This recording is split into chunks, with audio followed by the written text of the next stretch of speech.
Officer on duty. ഈ cinema ഇപ്പൊ എല്ലാവരും കണ്ടിട്ടുണ്ട്. ഞാൻ കുറെ നാളായിട്ട് റിവ്യൂ ചെയ്യാതിരുന്നുകൊണ്ട് വിട്ടുപോയ ഒരു സിനിമയാണ്. ചാക്കോച്ചന്റെ ഏറ്റവും വേറിട്ട പെർഫോമൻസ് ഉള്ള ഏറ്റവും ബെസ്റ്റ് പെർഫോമൻസ് ഉള്ള ഒരു സിനിമ.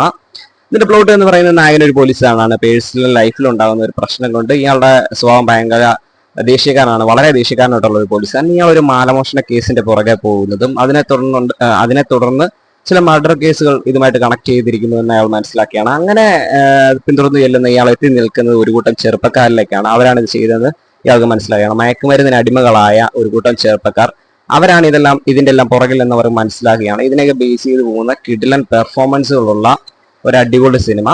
ഓൾറെഡി എല്ലാവരും ഈ സിനിമ കണ്ടിട്ടുണ്ട്. ഞാൻ കണ്ടിരുന്നെങ്കിൽ എനിക്ക് റിവ്യൂ ചെയ്യാൻ പേഴ്സണൽ ആയിട്ടുള്ള ചില കാര്യങ്ങൾ കൊണ്ട് റിവ്യൂ ചെയ്യാൻ പറ്റിയിരുന്ന ഒരു അടിപൊളി സിനിമ തന്നെയാണ്. ഇതെല്ലാം എങ്ങനെ കണക്ട് ചെയ്യുന്നു, കുറ്റകൃത്യങ്ങളെല്ലാം എങ്ങനെ കണക്ട് ചെയ്തിരിക്കുന്നു എന്നുള്ളത് കാണിച്ചിരിക്കുന്ന ഒരു ഏരിയ വളരെ ഇംപ്രസീവ് ആയിട്ട് തോന്നി. ജിത്തു അഷ്റഫ് എന്ന് പറയുന്ന ഡയറക്ടറിന് ആദ്യ സിനിമയാണ്, പക്ഷെ വളരെ എക്സ്പീരിയൻസ്ഡ് ആയിട്ടുള്ള ചീഫ് അസോസിയേറ്റ് ആയിട്ടുള്ള ജിത്തു അഷ്റഫ് എന്ന് പറയുന്ന ഡയറക്ടർ ഒരു കിടിലൻ മൂവി തന്നെ. ഒരു അടിപൊളി സിനിമ. നീ കാണാത്തവരുണ്ടെങ്കിൽ ഒന്ന് കണ്ടു നോക്കാം.